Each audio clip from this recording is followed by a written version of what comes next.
जय श्री राम। मेरे YouTube channel में आपका हार्दिक स्वागत है। भक्तजनों, मैं संध्या आपकी सेवा में श्री रामचरितमानस के नवान पारायण का संक्षिप्त रूपांतर लेकर उपस्थित हुई हूँ। संपूर्ण रामायण का पाठ नवरात्रि में तीर्थस्थान में नित्य नियम से पारायण करने हेतु इसका उपयोग कर पुण्य फल की प्राप्ति कर सकते हैं। जय श्री राम। श्री रामचरितमानस की नवान पारायण के शुरुआत हम करते हैं, जिसके प्रथम विश्राम की शुरुआत करते हैं। कथा प्रारंभ होत है, सुनो वीर हनुमान, आय के आसन लीजिए, तेज पूज बलदाम। बोलो सियावर रामचंद्र भगवान की जय। नवान पारायण के प्रथम विश्राम में बालकांड में तुलसीदास जी महाराज मंगलाचरण करते हुए गुरु की वंदना, ब्राह्मण, संत, खल, संत, असंत, इन सब की वंदना करते हैं। राम रूप से जीव मात्र की वंदना करते हैं। तुलसीदास जी की दीनता और राम भक्तिमय कविता की महिमा भी इसी में आती है। कवि वंदना भी यहीं पर अंकित है। वाल्मीकि वेद, ब्रह्मा, देवता, शिव, पार्वती आदि की वंदना है।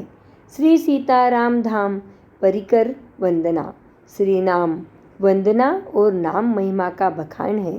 श्री राम गुण और श्री रामचरित की महिमा, मानस निर्माण की तिथि, मानस का रूप और महात्म्य में इसमें अंकित है। याज्ञवल्क्य, भरद्वाज, संवाद तथा प्रयाग का महात्म्य भी इसमें है। सती का भ्रम, श्री राम जी का ऐश्वर्य और सती का खेद, शिवजी द्वारा सती का त्याग, शिवजी की समाधि, सती का दक्ष यज्ञ में जाना तथा पति के अपमान से दुखी होकर सती का योगाग्नि से जल जाना, दक्ष यज्ञ विध्वंस, इन सब का इसमें विस्तार से वर्णन है। पार्वती का जन्म और तपस्या, श्री राम जी का शिवजी से विवाह के लिए अनुरोध करना, सप्तर्षियों की परीक्षा में पार्वती जी का महत्व बताना, कामदेव का देव कार्य के लिए जाना और भस्म होना, रति को वरदान, देवताओं की शिवजी से विवाह के लिए प्रार्थना करना, सप्तर्षियों का पार्वती के पास जाना, शिवजी की विचित्र बारात और विवाह की तैयारी, शिवजी का विवाह, शिव पार्वती संवाद, ऐसा करते हुए, गुणगान करते हुए, बखान करते हुए महाराज तुलसीदास जी ने नवान पारायण का प्रथम विश्राम यहाँ पे लिया है। बोलो सियावर रामचंद्र भगवान की जय। बोलो सियावर रामचंद्र भगवान की जय। श्री रामचरितमानस के नवान पारायण के द्वितीय विश्राम की हम शुरुआत करते हैं। इसमें तुलसीदास जी ने राम अवतार के हेतु कौन कौन से थे इसका वर्णन किया है। नारद का अभिमान और माया का प्रभाव, विश्व मोहिनी का स्वयंवर, शिवगणों को तथा भगवान को शाप और नारद का मोह भंग करना, मनु शत्रुपा तप एवं वरदान, भानु प्रताप की कथा का भी वर्णन है, जिसमें रावण आदि का जन्म, तपस्या, उनका ऐश्वर्य तथा अत्याचार, पृथ्वी और देवता की करुण पुकार, भगवान का वरदान, राजा दशरथ का पुत्रेष्टि यज्ञ, रानियों का गर्भवती होना, श्री राम भगवान का प्राकट्य और बाल लीला का आनंदमयी इसी पारायण में आता है। विश्वामित्र का राजा दशरथ से राम लक्ष्मण को मांगना तथा विश्वामित्र की यज्ञ की राम और लक्ष्मण द्वारा रक्षा करना, अहिल्या का उद्धार, श्री राम लक्ष्मण सहित विश्वामित्र जी का जनकपुरी में प्रवेश करना, श्री राम लक्ष्मण को देखकर जनक जी प्रेम मुग्धता होना, श्री राम लक्ष्मण का जनकपुर का निरीक्षण करना, पुष्पवाटिका का निरीक्षण, सीता जी का प्रथम दर्शन, श्री सीताराम जी का परस्पर दर्शन करने का भी वर्णन है। श्री सीता जी का पार्वती पूजन एवं वरदान प्राप्ति तथा राम लक्ष्मण से संवाद। और इसी के साथ हमारा नवान पारायण का द्वितीय विश्राम समाप्त होता है। बोलो सियावर रामचंद्र भगवान की जय। श्री रामचरितमानस नवान पारायण के तीसरे विश्राम की हम शुरुआत करते हैं। इस विश्राम में श्री राम लक्ष्मण सहित विश्वामित्र जी का यज्ञशाला में प्रवेश, श्री सीता जी का यज्ञशाला में प्रवेश और तभी बंदीजनों द्वारा जनक प्रतिज्ञा की घोषणा करना, राजाओं से धनुष्य न उठना, जनक की निराशाजनक वाणी, श्री लक्ष्मण जी का क्रोध, धनुष्य भंग करना श्री राम जी द्वारा, फिर सीता जी द्वारा राम जी को जयमाला पहनाना, श्री राम लक्ष्मण और परशुराम संवाद, दशरथ जी के पास जनक जी का दूत भेजना, अयोध्या से बारात का प्रस्थान, बारात का जनकपुरी में आना और उनका भव्य स्वागत जनक जी द्वारा किए जाना तथा इसी के साथ श्री सीता राम विवाह का वर्णन भी इसी पारायण में सुंदर आता है। बारात का अयोध्या लौटना और अयोध्या में आनंद उत्सव मनाना, श्री रामचरित सुनने गाने की महिमा का बहुत बड़ा भाग्य लगता है और बहुत उसका गुणगान किया जाता है, जिससे महिमा बहुत बताई गई है। और यहीं पर हमारा तीसरा विश्राम नवान पारायण का समाप्त होता है। बोलो सियावर रामचंद्र भगवान की जय। श्री रामचरितमानस के चौथे विश्राम की हम शुरुआत करते हैं। चौथे विश्राम में अयोध्या कांड की शुरुआत होती है, जिसमें तुलसीदास जी ने सर्वप्रथम मंगलाचरण किया, फिर राज्याभिषेक की तैयारी, देवताओं की व्याकुलता तथा सरस्वती जी से उनकी प्रार्थना, सरस्वती का मंथरा की बुद्धि फेरना, कैकेयी मंथरा का दोनों का संवाद, कैकेयी का कोप भवन में जाना, दशरथ कैकेयी संवाद और दशरथ जी का शोक, सुमंत्र का महल में जाना और वहाँ से लौटकर श्री राम जी को महल में भेजना, श्री राम कैकेयी संवाद, श्री राम दशरथ संवाद, अवधवासियों का विषाद और कैकेयी को समझाना, श्री राम कौशल्या का फिर से संवाद आता है, श्री सीता राम संवाद, श्री राम कौशल्या सीता संवाद, श्री राम लक्ष्मण जी का संवाद, श्री लक्ष्मण सुमित्रा का संवाद,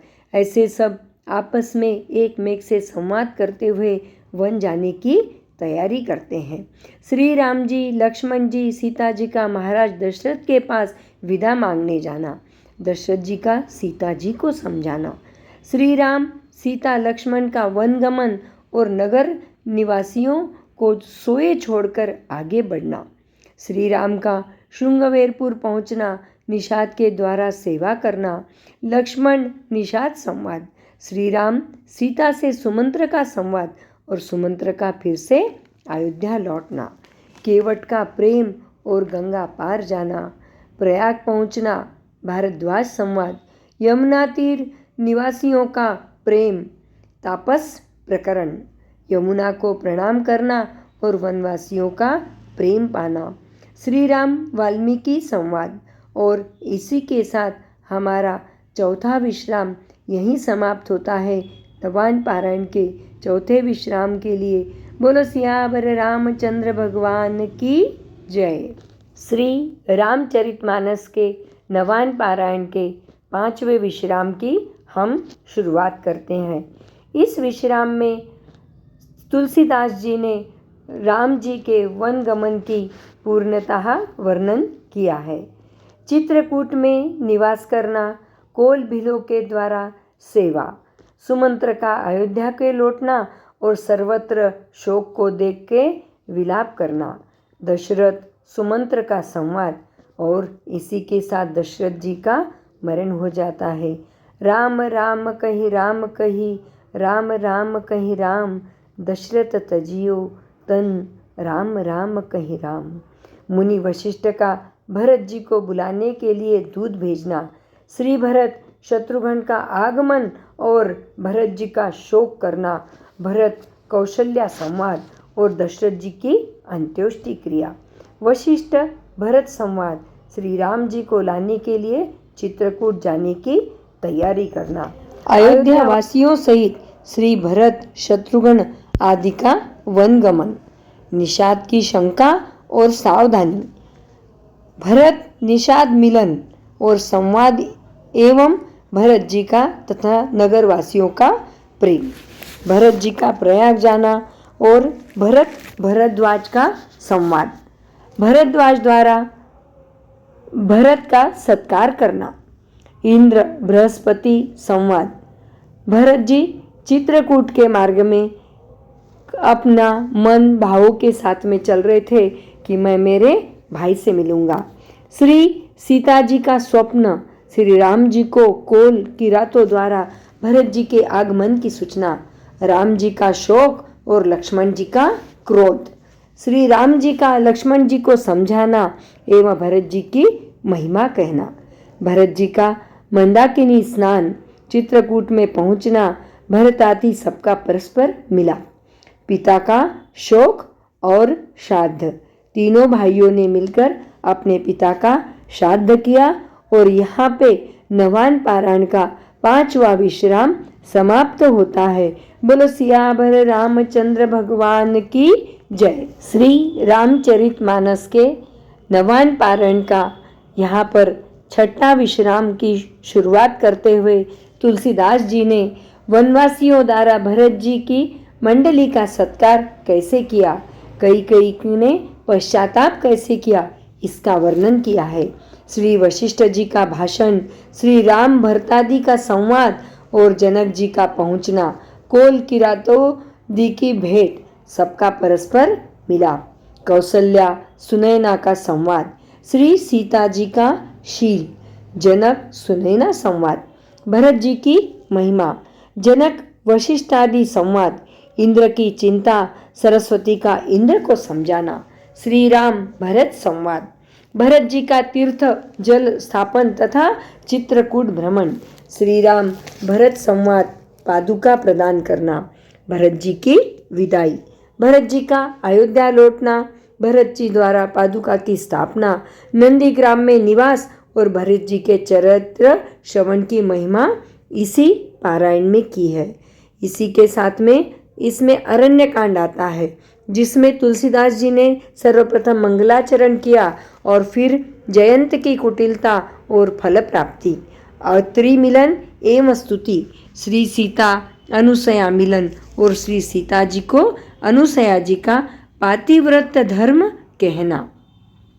श्री राम जी का आगे प्रस्थान, विराधवध और शरभंग प्रसंग, राक्षस वध की प्रतिज्ञा करना, सुतीक्ष्ण जी का प्रेम, अगस्त्य मिलन, अगस्त्य संवाद, राम का दंडक वन प्रवेश और जटायु मिलन, पंचवटी निवास और श्री राम लक्ष्मण संवाद, शूर्पणखा की कथा, शूर्पणखा का खरदूषण के पास जाना और खरदूषणादि का वध करना, शूर्पणखा का रावण के निकट जाना, सीता जी का अग्नि प्रवेश और माया की सीता का उत्पन्न करना, मारीच प्रसंग और स्वर्ण मृग में मारीच का मारा जाना, श्री सीताहरण और श्री सीता विलाप, जटायु और रावण का युद्ध, श्री राम जी का विलाप, जटायु का प्रसंग इस नवान पारायण में अंकित किया है।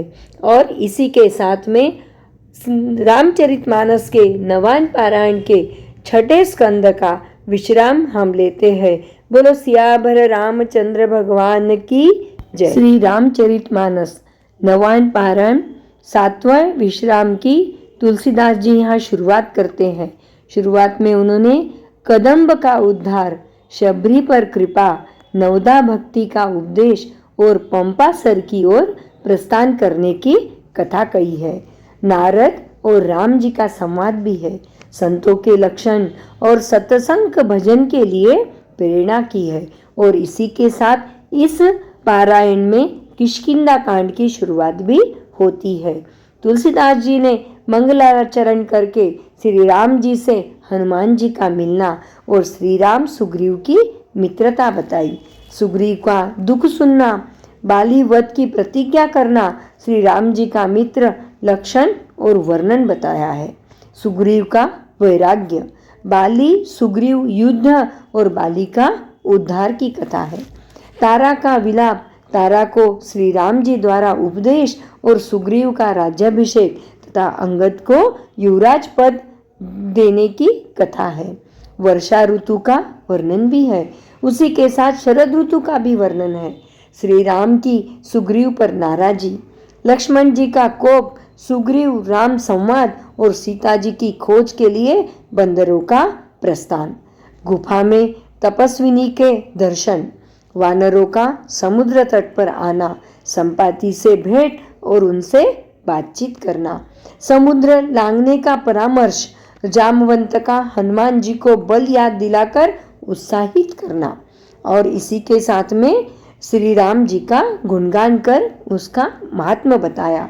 और इसी पारायण में एक सुंदर सा, जिसका नाम सुंदर कांड है, वह कांड भी इसी पारायण में आता है। इसकी शुरुआत करते समय तुलसी बाबा जी के मंगलाचरण किया। हनुमान जी का लंका को प्रस्थान, सुरसा से भेंट, छाया पकड़ने वाली राक्षसी का वध, लंका वर्णन, लंकिनी पर प्रहार, लंका में प्रवेश और हनुमान विभीषण संवाद। हनुमान जी का अशोक वाटिका में सीता जी को देखकर दुखी होना और रावण का सीता जी का भय दिलाना। श्री सीता त्रिजटा संवाद, श्री सीता हनुमान संवाद भी इसी में बहुत सुंदर तरीके से वर्णित किया गया है। हनुमान जी द्वारा अशोक वाटिका का विध्वंस, अक्षय कुमार वध और मेघनाथ का हनुमान जी को नागपाश में बांधकर सभा में ले जाना। हनुमान रावण संवाद आता है और इसमें लंका दहन की बहुत सुंदर कथा आती है। लंका जलाने के बाद हनुमान जी का सीता जी से विदा मांगना और चूड़ामणि पाना, समुद्र के इस पार आना, सबका लौटना, मधुवन प्रवेश, सुग्रीव मिलन, श्री राम हनुमान संवाद, श्री राम जी का वानरों की सेना के साथ चलकर समुद्र तट पर पहुंचना, मंदोदरी और रावण का संवाद है।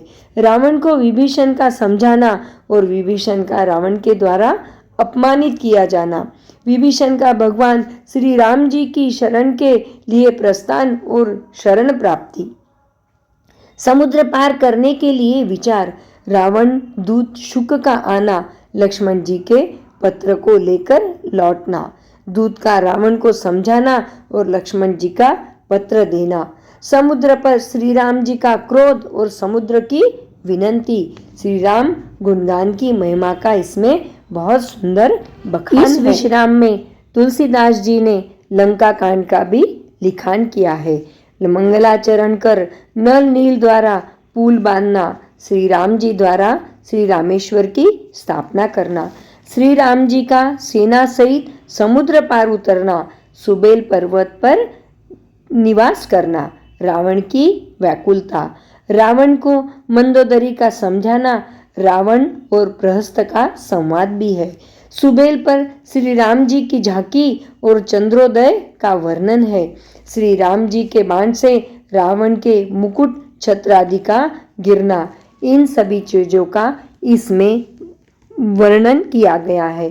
बोलो सियावर रामचंद्र भगवान की जय। रामचरितमानस के नवान पारायण के 8वें विश्राम की हम शुरुआत करते हैं, जिसमें तुलसीदास जी ने शुरुआत करते समय मंदोदरी का फिर से रावण को समझाना और श्री राम जी की महिमा कहना, अंगद जी का लंका जाना, रावण की सभा में अंगद और रावण का संवाद, रावण को पुनः मंदोदरी का समझाना, अंगद और राम का संवाद, युद्धारंभ हुआ, मल्यवान का रावण को समझाना, लक्ष्मण मेघनाथ का युद्ध, लक्ष्मण जी को शक्ति लगना, हनुमान जी का सुषेण वैद्य को लाना एवं संजीवनी के लिए जाना, कालनेमी रावण संवाद, मकरी उद्धार, कालनेमी का हनुमान जी द्वारा उद्धार, भरत जी के बाण से हनुमान जी का मूर्छित होना और भरत और हनुमान का संवाद, और इसी बीच भरत का पछताना कि मैंने कोई राम भक्त को तकलीफ दी है। श्री राम जी की प्रलाप लीला, हनुमान जी का लौटना, लक्ष्मण जी का उठ बैठना, रावण का कुंभकर्ण को जगाना, कुंभकर्ण का रावण को उपदेश और विभीषण कुंभकर्ण संवाद, कुंभकर्ण युद्ध और उसकी परम गति, मेघनाद का युद्ध, राम जी का लीला से नागपाश में बांधना, मेघनाद यज्ञ विध्वंस, युद्ध और मेघनाद का उद्धार करना, रावण का युद्ध के लिए प्रस्थान और श्री राम जी का विजय रथ तथा वानर राक्षसों का युद्ध करना, लक्ष्मण रावण युद्ध, रावण मूर्छा, रावण यज्ञ विध्वंस, राम रावण युद्ध, इंद्र का श्री राम जी के लिए रथ भेजना, राम रावण का युद्ध होना, रावण का विभीषण पर शक्ति छोड़ना, राम जी का शक्ति को अपने ऊपर लेना, विभीषण और रावण का युद्ध होना। इस युद्ध को बहुत ही अच्छे ढंग से इसमें वर्णित किया है तुलसी बाबा जी ने। रावण और हनुमान का युद्ध, रावण का माया रचना, राम जी द्वारा माया का नाश करना, घोर युद्ध, रावण की मूर्छा, त्रिजटा और सीता का संवाद, राम रावण युद्ध, रावण वध, सर्वत्र जय ध्वनि। बोलो सियावर रामचंद्र भगवान की जय।